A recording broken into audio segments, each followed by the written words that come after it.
All right, so we got the Imperium's deadly halfling snipers.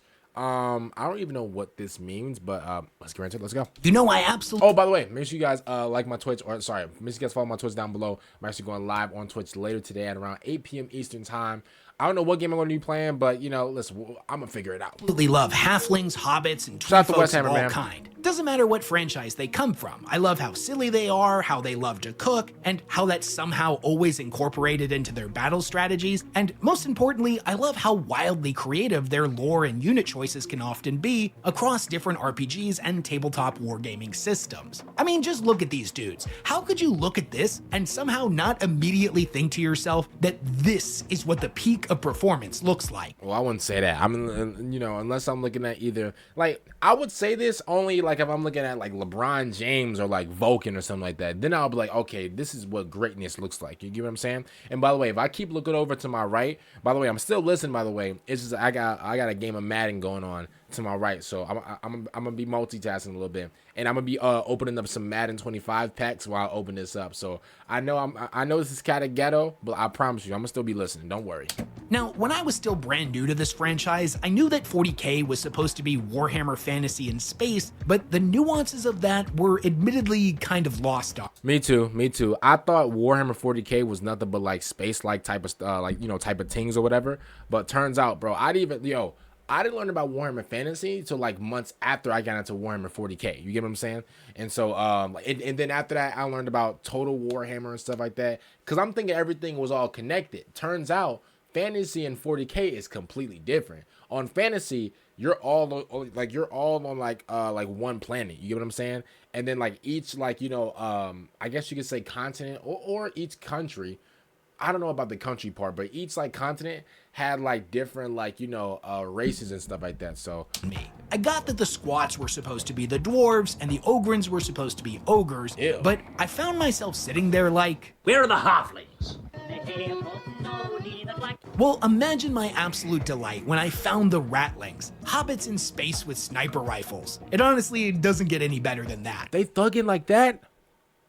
Yo, I'm sorry I'm pausing the video, sir. Yo, man, this is a 24-minute video. I'm pausing already, my bad. But I didn't know they was thugging like this, okay. But whereas in other y'all. franchises, halflings are often considered to be their own species, in Warhammer 40K, just like the ogrins and the squats, they're instead an evolutionary offshoot of mankind that we refer to as abhumans. Although the vast majority of abhumans are loyal, functioning members of society, to say that the Imperium and its citizenry hold a certain degree of prejudice towards them is a pretty big understatement. For millennia, rumors have spread like wildfire about the ratlings, that claim on one hand they're a pack of sneaky thieves, a bunch of gluttonous hedonites that hate working and just want to live a carefree life. But on the other hand, those rumors also claim that these drunken little bastards are some of the best snipers in the entire Imperium.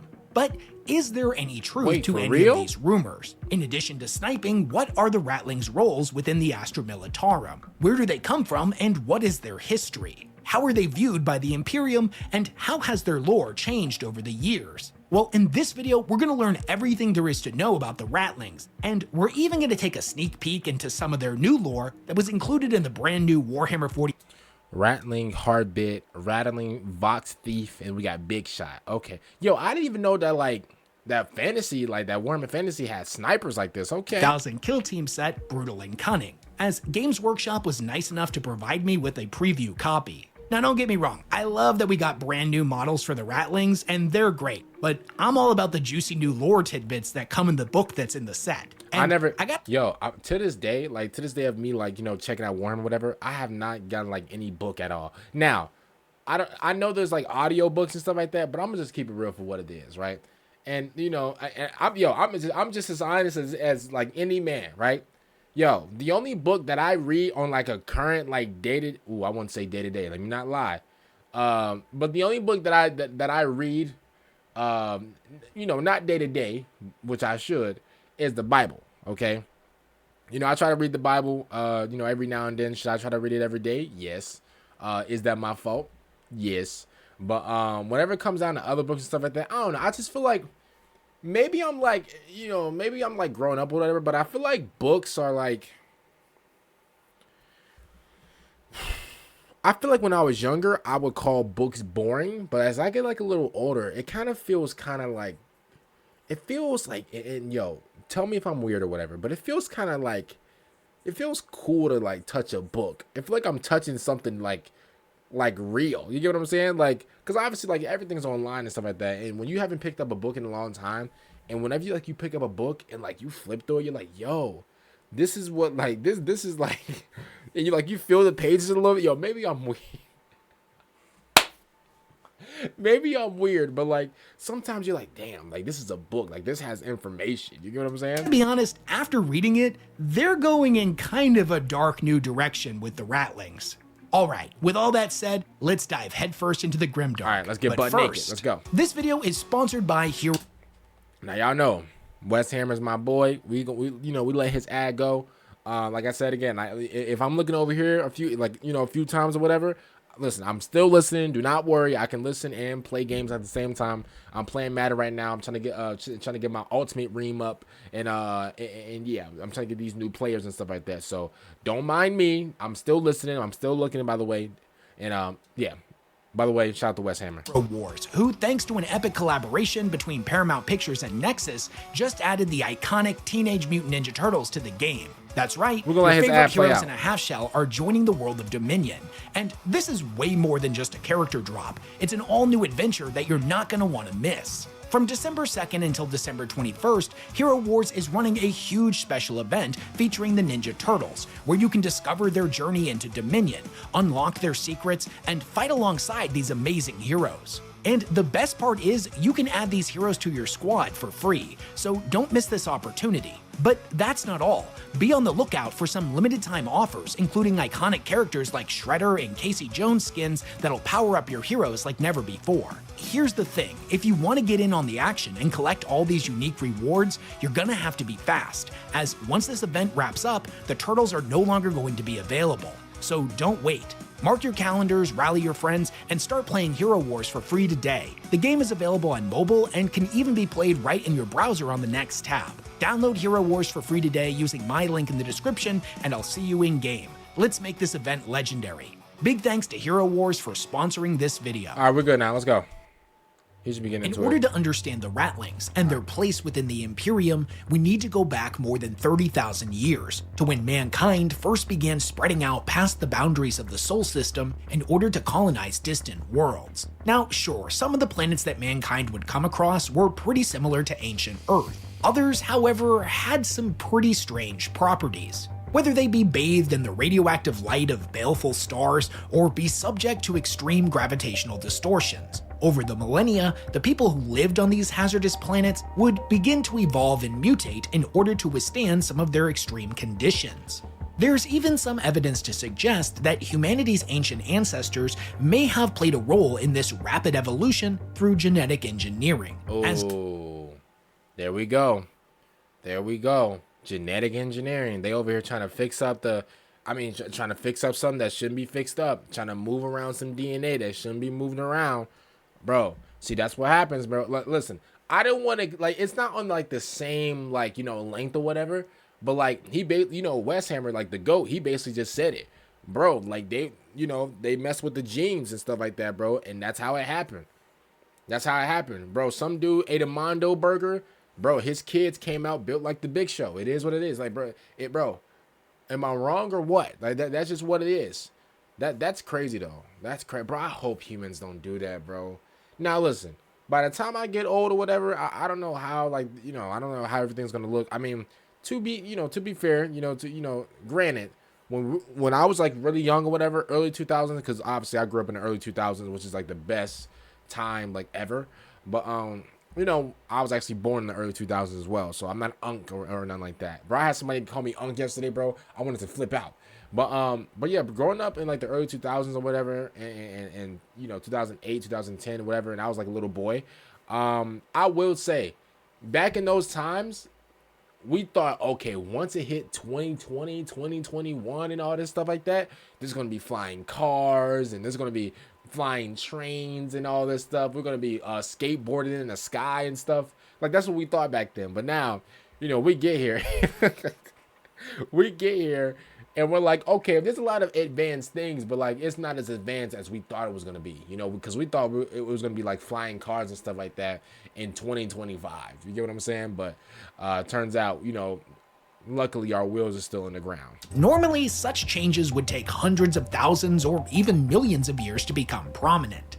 Now, whether such abnormalities were wrought by the hands of man, environmental effects, or a combination of the two, the ultimate result was that the human species diverged down multiple different evolutionary paths into a collection of subspecies that the Imperium refers to as abhumans. To name but a few of the 73 documented— Pause my madam real quick. Humans. Oh, so these are like the different. Okay. Nightsider. Pretty goats. Oh, that's me right there. What did I say? Pretty goats? Oh, yeah, that's me. Felines. Okay, that makes sense with the tail.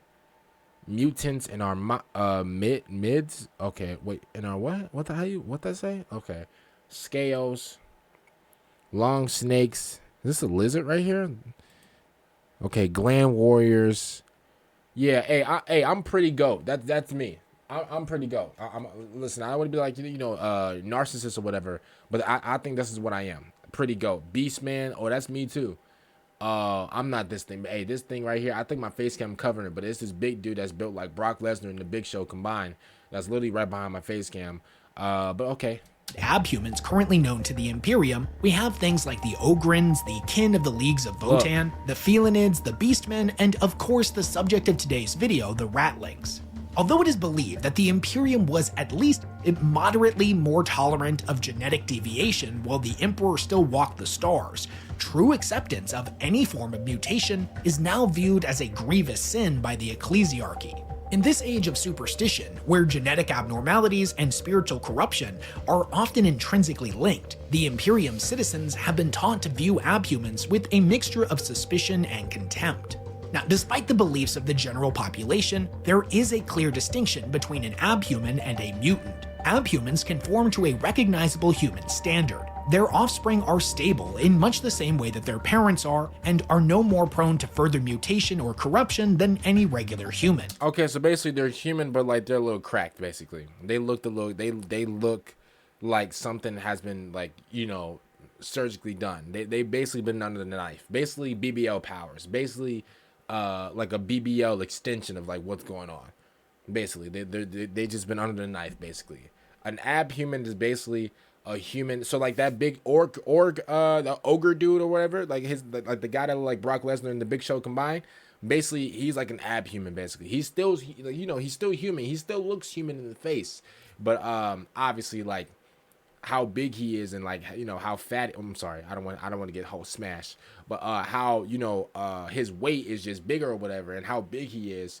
Yeah, he's still like abhuman. You get what I'm saying? So that makes sense. Out of the millions of abhumans currently believed to be living within Imperial society, few, if any, will ever reach positions of authority within Imperial hierarchy. All of them will be subject to fear and prejudice, and the majority will be recruited into the service of the administratum, including its various subdivisions, most prominently in the context of Warhammer 40K, the Imperial Guard. The only ones officially eligible for citizenship being the ones that are most recognizably human, i.e. the Ogrins and the Ratlings. Whether citizens or not, abhumans that find themselves in service to the administratum have the message of redemption hammered into them from a very young age. They are seen as being guilty of the sin of existence, and though loathsome, have been blessed with sacred purpose through penitent service in the name of the Imperium and the God Emperor, through which they will be redeemed. Now, of course, some abhumans see this for what it is, a blatant prejudice derived from ignorance and sanctioned discrimination. Yeah, I'm about to say that does sound like a little, yeah, I can't lie, that does sound a little messed up. Because at the end of the day, like they have no power to control that. They just came out the womb. You know what I'm saying? Like they don't really. That is designed to keep them in line. Whereas others sadly buy into this propaganda, many of them harboring lifelong feelings of self-loathing. There are, however, many humans that do not fear abhumans and are sympathetic to their plight, many of these individuals being people who have actually spent time working and fighting alongside them. Now, due to their— So wait, I got a question. Would Vulcan count as like somebody who's abhuman? Like, cause like, listen, I wouldn't care if he was abhuman, a mutant, a non-human, whatever. He's still my number one. Relative rarity when compared to a galaxy-wide human population said to be in the quintillions, such caring individuals are unfortunately few and far between. Rattling Okay, history. so now that we know all about abhumans and how they're viewed and treated by the Imperium, it may surprise you to know that with the ratlings specifically, their lore has gone through a couple of different iterations over the years. Their earliest description from the first edition of Warhammer 40K was not exactly very flattering. They were described as idle, hedonistic, gregarious, over-friendly, and sexually promiscuous. Promiscuous girl, wherever you are. Huh. I mean, okay, the overly friendly thing, I don't look at that as a bad thing at all. I think that's a really good thing. The sexually promiscuous thing, I mean, so basically they were freaks. Those guys were just straight up just diabolical, just freaks. Okay. Spent their lives eating until they were sick, drinking copious amounts of alcohol, and procreating uncontrollably. The ratlings were said to be small, loud, hungry, and lecherous creatures. They weren't even called ratlings officially at this point. They were still known as halflings. So they just happy and horny. Wowzers, okay. Ratlings was a slur given to them by humans. Now, in the second edition Imperial Guard Codex, the ratlings were given a much more serious description to match the tonal shift that Warhammer was currently going through. Instead of being described as a bunch of lazy, hedonistic drunks, they were now instead said to be not particularly serious-minded and generally peaceable. The Imperium still didn't think they made for very good warriors, and there was definitely still an air of prejudice against them based on their abhuman status. But at this point, they officially filled the niche within the Guard as naturally talented snipers. With the release of the Warhammer RPG Only War in 2012, the ratlings were given a lot more background fluff due to the nature of this particular property, allowing for players to make ratling characters or interact with them in-game. Now, everything about them being sneaky and a great shot is still here, but we're also given a glimpse into both their history and what they're like on and off the battlefield. Homeworlds, okay. Now, forever, the homeworld of the ratlings has been the planet of Orn's world. But in the Only War supplement, Shield of Humanity, we learned that at some point in their history, before joining the Imperium, they managed to spread out to many other planets as well. In sticking with the themes of them being hobbits in space, most Ratling worlds were described as idyllic, beautiful, and normally removed from the larger conflict. They were characterized by lush vegetation, an absence of danger, and a distinct lack of any form of industrialization. Damn, so they was off in like the countryside, basically. Okay. I mean, listen, so far, bro, I don't really got nothing else to really say. Like, I don't got nothing bad to say about these guys or nothing like that. I mean, he hasn't really say anything of them being school threats or menaces or nothing like that. To be honest with you, bro, they can actually walk through a building. We don't have to check their backpack like we're in the airport. I'm gonna be honest with you, they're pretty cool so far. That is all, of course, with the exception of Orn's world itself, which had been subject to numerous chaos incursions. The first of these events saw the forces of chaos blockade the planet, slaughter millions of ratlings, and take off with a relic known as the Eye of Night. The next time they were attacked would be by the Knights of Blood in the 699th year of the 41st millennia. So we just gonna blow over that? Pause. Wait, what did I just say to y'all? Wait, so we're just gonna move on? He took out millions of ratlings? What did they do? And finally, at some unknown point in time, during an invasion by Abaddon the Despoiler in the Black Legion, a chaos ritual conducted upon the battlefield would end up going out of control, turning thousands of warriors into monstrous chaos spawn. GG's. Still to this day, Orn's world has numerous chaos spawn that have to be hunted down every summer in an event referred to only as the Beast Hunts. Now, Orn's world aside, due to the unique and idyllic conditions of Ratling planets, their populations have developed a culture that venerates an easygoing life, with a society-wide appreciation for the culinary arts. In concept, the Imperium views such planets as prime candidates to become agri-worlds, planet-wide farms that produce all of the food needed to feed a hungry Imperium. In practice, however, this rarely works out. The ratlings' carefree attitude, aversion to hard work, and a lack of industrialization makes their planets more suitable for the label of pleasure world. These are planets noted for being places of significant culture, where the populace is dedicated solely to producing works of art, music, and other forms of entertainment. They're often used as recreational bases for important imperial servants, nobility, and wealthy traders. So, oh wow. Okay. Okay. So basically, these pleasure worlds are basically like, they're like entertainment worlds, basically. Okay. Okay. That makes sense. Okay. So they're okay. Okay. All right. Maybe I was wrong. I think a lot of you guys actually, corrected me and was like, yo, not all pleasure worlds are like, freaked out worlds or whatever.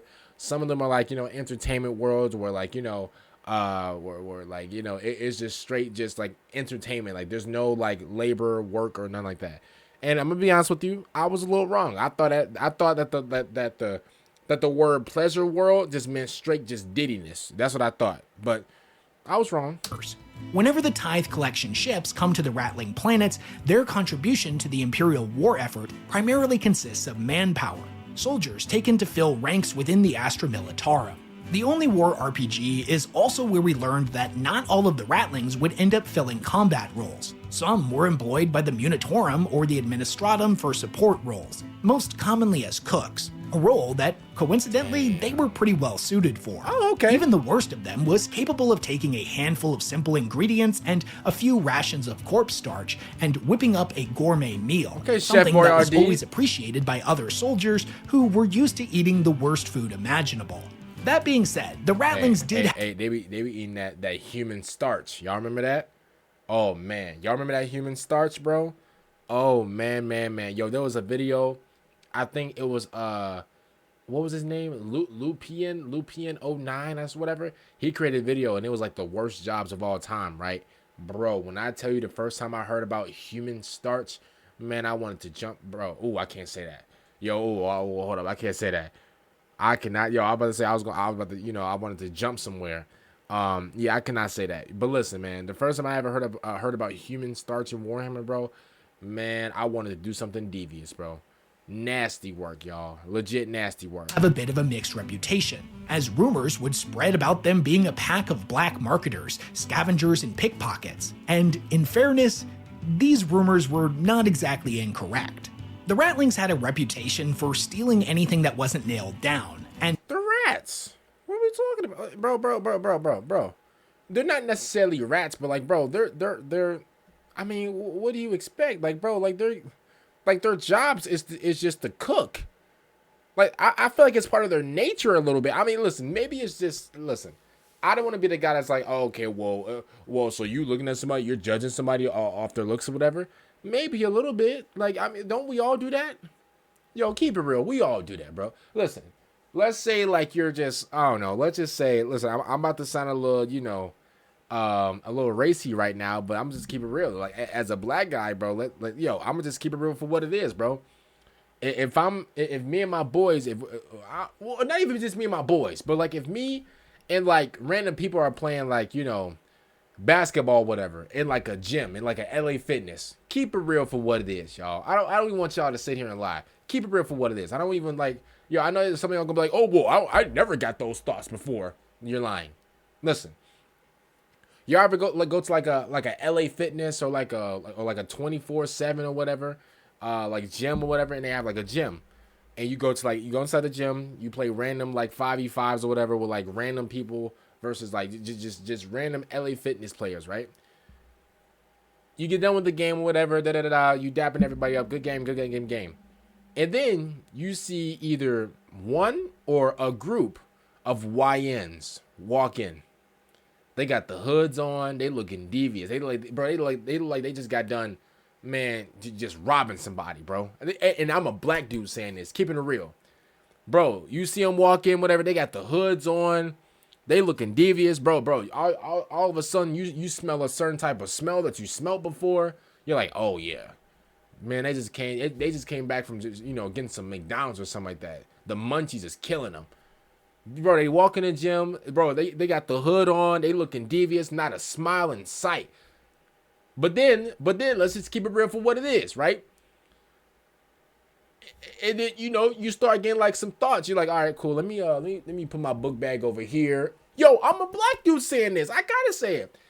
Listen, I grab my book bag. Let me put my book bag over here because some people be stealing. Some people be stealing, bro. It is what it is. That's what happens. If you sit your book bag anywhere in like LA Fitness or whatever, bro, something's getting taken, bro. Make sure somebody's watching or bro, hide your stuff, bro. I move my book bag, whatever. I slide it over there, bro. They looking devious. They didn't even crack a smile at nobody. It's not like, oh, what's up, bro? Like they didn't hear nothing. They just walk in, just looking devious, right? And I'm just keeping it real for what it is. I've been in this situation 1,000 times. Then, you start thinking of thoughts like, okay, all right, like what if they just came in on some like, on some like the energy just shifted. Like you're like, all right, okay, keep your cool. You look over to them, whatever. They looking a little suspicious or whatever. I'm just keeping it real, right? Because you don't even trust them. Like, so, bro, things go on nowadays, right? And then a white brother, a white, and then a white brother walk into the gym. Man, I don't get it, man. All of a sudden, I don't get a single thought of him doing nothing. Maybe that sounds crazy, but bro, keep it real, bro. Keep it real. Listen, a white brother will walk in, bro. It doesn't matter what he got on, but if you look at him, he gonna smile at you. What he gonna say? Well, oh, what's up, bro? Hey, y'all need an extra one? Oh, bro. Hey, we need an extra one, bro. What's up? Hey, could you get on real quick? We need it, bro. I promise you, that's how it is. Maybe it's just me, like where I grew up or whatever, bro. But like, this is just what it is, bro. I promise you. And I know, like, it sounds like I'm judging people out of color, but that's life, y'all. That's life, bro. And 99% of the times you be right. That gut be right, bro.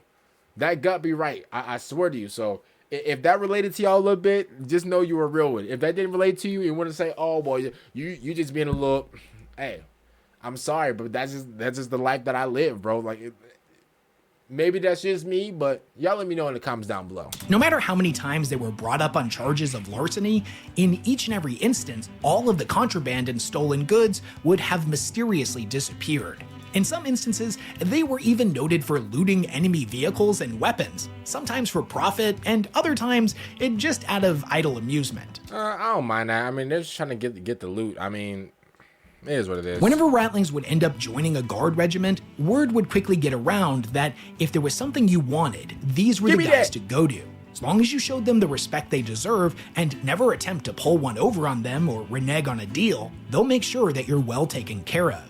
Whether you need the simple pleasure of an extra ration or a pack of glow sticks, or something more substantial that will keep you alive a bit longer, like extra ammunition or a better rifle.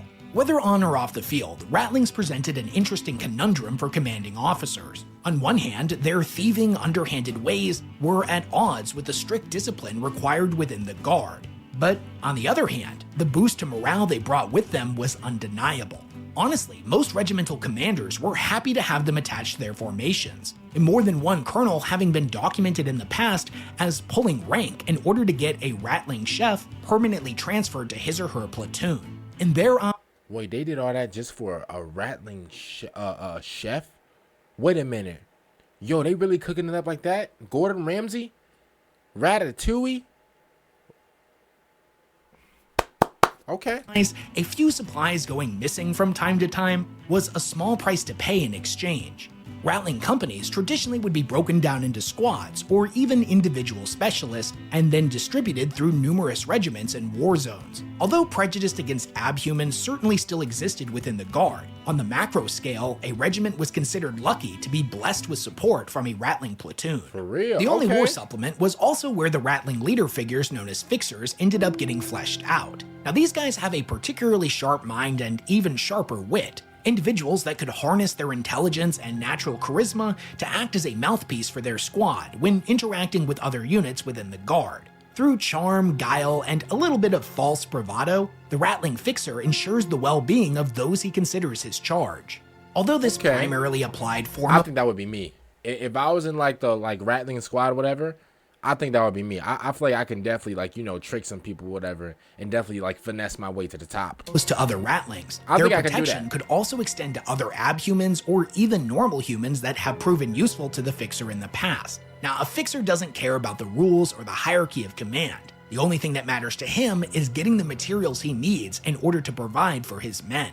Now, on one hand, this may lead to the Fixer having to face harsher punishment than other ratlings, but it also cements a feeling of undying devotion from his comrades. As his reputation grows and more come under his personal purview, the Fixer's influence grows considerably. On one end of the spectrum, you can think of a Fixer as a union boss that makes sure everybody is given respect and taken care of. But on the other end, they're kind of like a back market mob boss, individuals that are often at the head of many profitable smuggling and or illicit gambling activities, and whose line of connections is matched only by all those in his pocket that are in his debt or owe him a favor. Damn. Fixers on this end of the spectrum traditionally believe that honesty is bad for business and tend to keep things close to the vest. Yeah, I can't lie to you. That sounds like something. Hey, that sounds like a stack of rules that I would go by. I can't lie to you. Hey, I feel like this job might be right. Well, listen, obviously we all know my first job is to be there for Vulcan, but like, I can't lie to you. If you know, if I need a second job, I can definitely be like a little ratling. I could definitely be a fixer for the ratlings, you know. Outwardly, they present a jovial nature, but rarely make their true feelings known. Quite often, even their inner circle is not made aware of key information. From the Fixer's perspective, the less that his men know, the more they're going to have to deny later. No matter their methods, all Fixers are shrewd and calculating. Many are remarkable judges of character. They spend so much time lying and bending the rules that they can smell a lie from a mile away. A Fixer's ability to quickly and accurately make decisions and snap judgments not only makes them great businessmen, but also makes them suitable for battlefield command. In the majority of cases, a Ratling Fixer will end up in a leadership position within a Ratling auxiliary unit. They know everything about each and every one of the men under their command. They know when to push them, when to exercise caution, and who is best suited for each and every Yo, they're like the head coach a little bit. That's what I would do. Yo, bro, hey, I'm gonna be honest with you. I can actually kind of dig this. type of job. Their role as protector isn't something that they take for granted, nor is it something that they only enforce through spoken word. When their comrades are in need of rescuing, it is almost always the Fixer that volunteers to brave enemy fire to make sure that everyone gets out alive and no one is left behind. Now, although everything that we've spoken about so far remains largely true for the Ratling's lore in 2024, the upcoming Brutal and Cunning Kill Team set includes some new lore about them that takes things in a bit of a darker direction. Whereas in Only War, the Ratlings were presented to us as strange yet important and appreciated units within the Guard, in the new Kill Team set, the grimdark themes of hopelessness, prejudice, and mistreatment of abhumans once again play a primary role in their story. So let's talk about it. Whereas in Only War, the Ratlings made up for their lack of physical strength with morale-boosting effects that unified Guard regiments, in this new lore, this has been mostly discarded. Ratlings and other abhumans are traditionally poorly trained and equipped in comparison to their human counterparts, most commonly being formed into abhuman-only auxiliary regiments, which only furthers the divide between them and their fellow soldiers. To say that abhuman regiments are treated poorly even though they're technically on the same side is a pretty big understatement, and that goes double for the Ratlings. Whether it's in matters of equipment, rations, or ammunition, the Ratling units are almost always overlooked in favor of others. In earlier lore, their mischievous and thieving nature came from their previous carefree lives on ideal planets. Now, their rebellious and independent attitudes, as well as their inclination towards larceny, is derived specifically from the prejudice they face in the Guard. In order to survive, they have to secure what they need. Guardsmen or officers who have knowingly or unknowingly wronged them in the past, becoming their primary targets. They don't forget. They don't forget. They don't forget. I can't lie to you, I kind of like the Ratlings, yo. Hey, maybe it's just me, but I kind of like them. Here's a passage from the new supplement wherein a Fixer is explaining the ropes to a Ratling rookie that I think illustrates the new tonal shift really well. This was narrated by the amazing Warhammer lore tuber, the Amber King, and if you haven't checked out his channel yet, you owe it to yourself to do so. He does some great work. I'll have a link to it down below in the description of this video. You're a soldier when they need you, and a malcontent when they don't. You'll never fit in. You'll never receive medals or glory. You'll never hold rank. The best you can hope for is to look after your own and dodge your inevitable end for as long as possible. Remember, it isn't just the enemy you're up against either. Prejudice and spite are pitfalls. Yo, I'm gonna keep it real. Yo. If he was talking to me like this, yo, I'd be like, yo, close your lips, yo. You sound like a Debbie Downer. Get out of my face. I know I'm gonna face all these things, but I'm gonna still win at the end of the day. That's how I would, that's what I would say to him, yo, respectfully. Cause he sounds depressing. He sounds like a Debbie Downer. Even if all he's saying is true, bro, at least like wrap it up and make it look nice for me. Like, bro, why you gotta just, oh, well, you'll never get to where you want to get to. You're gonna face prejudice, people are gonna, betray you, do all this, whatever. Bro, like, I would rather you, spin all that stuff around and, like, I would rather you sell me a dream a little bit and then I can, like, basically, like, make something out of it. Like, what if I actually turn into something great? You know what I'm saying? I understand, like, a lot of people want people to tell them the truth and stuff like that, which is absolutely amazing. But at the end of the day, sometimes, you not telling, somebody the truth about something and you kind of, like, selling them a dream or whatever, that could be, like, a big downfall or, like, a downside or whatever. But, like, some people make it work. And by your surprise, you're like, oh, well, you know what, man, I'm glad, that I sold them a dream, or I'm glad that I told them about this, even though, even though they were, they were supposed to fail or whatever. I don't know. Like, it's kind of like a tough situation. Cause at the end of the day, like it is, very right to tell somebody what it is and like what to do or whatever, like 1,000%. But at the same time, you still kind of want to like give them motivation a little bit. Like, bro, you just sound like, I mean, I guess, him telling him to be there for like his own people is like motivation, but like, man, I'm trying to get to the big leagues, yo. I'm trying to get paid millions, bro. Why are you trying to tell me that I'm not gonna make it? Because I am gonna make it. 2. You'll learn that we ratlings have to stick together and look out for one another if we want to live. No. You and your boy gotta stick together. I could do this on my solo dolo and I'ma still make it. That's what I would say to him. They'll treat you like dirt, rookie. Not me. Hurl you into the grinder without a second thought, so you make yourself useful. Hey, y'all, he's not talking to us. We're gonna win by ourselves. You make that rifle your best friend. When they yell at you, beat you, or dock your rations, you bite your tongue, boy. Fuck out of here. Are you dumb? Bite my tongue, boy. It's crazy. I'll never bite my tongue for nobody. Never. I'm sorry, yo, maybe that's just me, but yo, listen, I was told something at a very young age that I never forget, man. Yo, if you fall for everything, you stand for nothing, bro. I'm sorry, maybe that's just me, but listen, if you fall for everything, if you listen to everything that everybody's telling you, bro, what can you stand up to? What can you, like, there's nothing for you to, like, if you have people, like, just yapping on you, just talking down to you or whatever, bro, and you're not going to stand up for yourself, bro, then what else can you stand up for?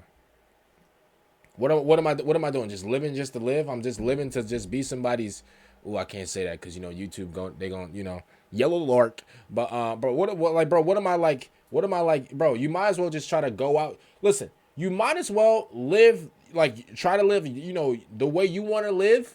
And go out that way, then, be obedient to some people that are on your same level.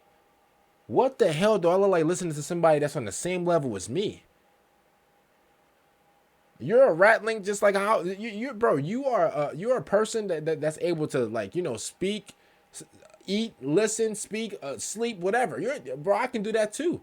So why would I sit here and listen to your, commands and stuff like that when in reality, bro, if you're not, listen, if you were way better than me or whatever, you wouldn't be here. You wouldn't be giving me commands. You would be the invisible guy that I don't know. But instead, you're giving me commands. I'm going to be honest with you. I wouldn't listen to you. Respectfully, I wouldn't listen to you. If you got to beat me or whatever because I'm not listening to you, so be it. I'm going to try to fight my way out of it and get to where I want to get to. And if I don't, if I die trying whatever, then GG's. But at the end of the day, bro, man, I wouldn't even be around this dude's presence, bro. He's like a Debbie Downer, bro. Bro, where's the energy at? Where's the, man, you know what, man? Forget what they talk about, bro. You could really get to where you want to, get to. Like, where's that at? Like, why am I listening to a bunch of just, like, depressed, just, oh, no, bite your tongue, be a bitch. Like, why am I listening to this? Like, I'm going to be honest with you. That's just not my way to live. And you come to me. That's what a fix is for, you see. We find a sympathetic officer. Make sure they're kept abreast of our kill tallies and aware of their underlings' failures. And if appealing to their military mind doesn't work, there are other methods too. A stolen supply of ark rations or logistics placed in the right hands can soon enough get you friends in higher places. No upstart junior officer will dare to throw their weight around if you've got the upper brass in your corner, not unless they want to be posted to a penal battalion anyway. There are countless tales of officers berating and harshly disciplining the ratlings under their command, only to find their platoon's supply of ammunition having mysteriously vanished prior to an assault, or even worse, an officer's personal supply of liquor disappearing from the stash. Their record for thievery and ill discipline has ruined the reputation of Ratling auxiliary squads in the eyes of many officers, though there are some in the service of the God Emperor that do manage to see past all this. Such individuals recognize the Ratling's potential as soldiers with a unique skill set that, if managed correctly, can prove exceptionally useful. Now, sure, their lack of physical strength and endurance make them poor candidates for assault troops, but they're able to go places and do things that other soldiers simply can't. Their small size and uncanny ability to avoid detection makes them perfectly suited for covert reconnaissance operations. Okay, so they're like stealth build basically what it is. Whether that take the form of infiltrating enemy positions in order to detonate explosives underneath fortifications or set up a series of mines along enemy supply routes. In the Kill Team supplement, Ratlings are noted for being exceptionally skilled survivalists and experts in urban combat. Whether their components be looted from supply dumps or pilfered from the dead, Ratlings are able to quickly rig up all manner of explosives, including makeshift trip mines and other such booby traps. In this Damn, so like they're really like, like I like them, but like I just feel like they have, I don't know, maybe that. new rendition of their lore, the Ratlings are still famous for their remarkable abilities with a sniper rifle. There are rumors that even the worst shot amongst them can put a bullet through an orc's eye socket from a mile away. I actually did, where did I learn that from? Where did I hear that from? I heard that from somewhere, oh no, I'm tripping. Y'all, my bad. Lore is lapping on top of lore. That's another faction. I'm sorry, y'all.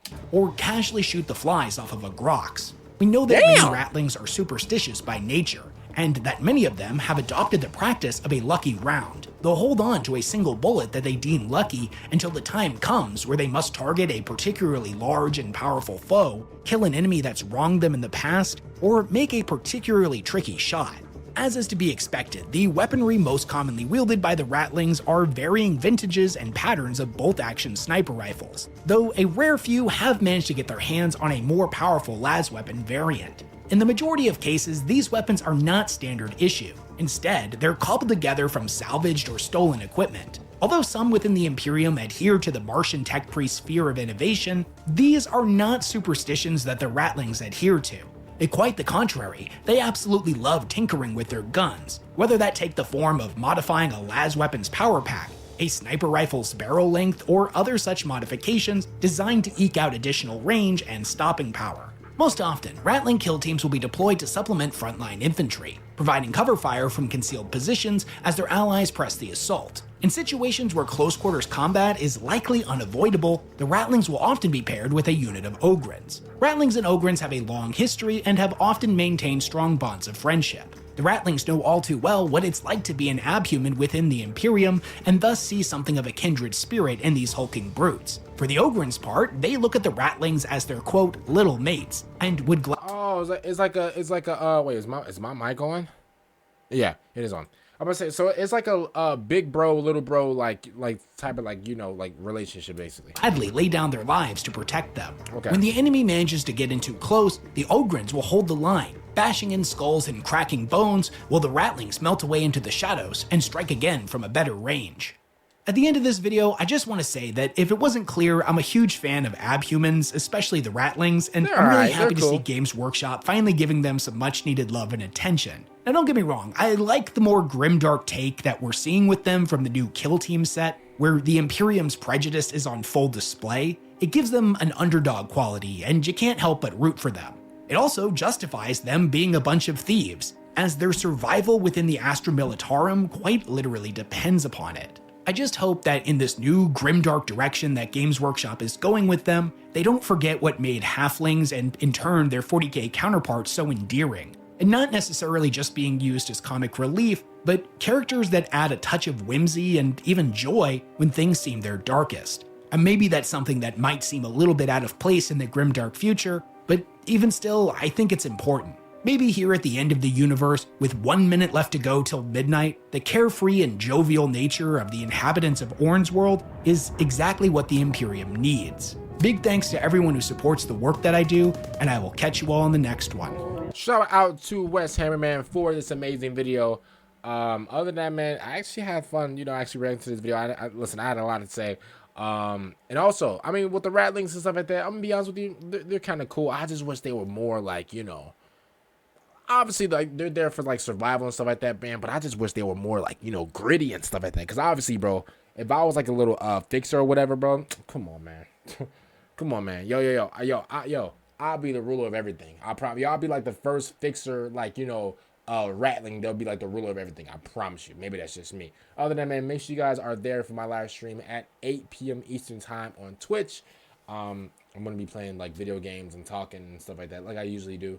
And other than that, man, I'm gonna see you guys. I'll fix them out. Peace out.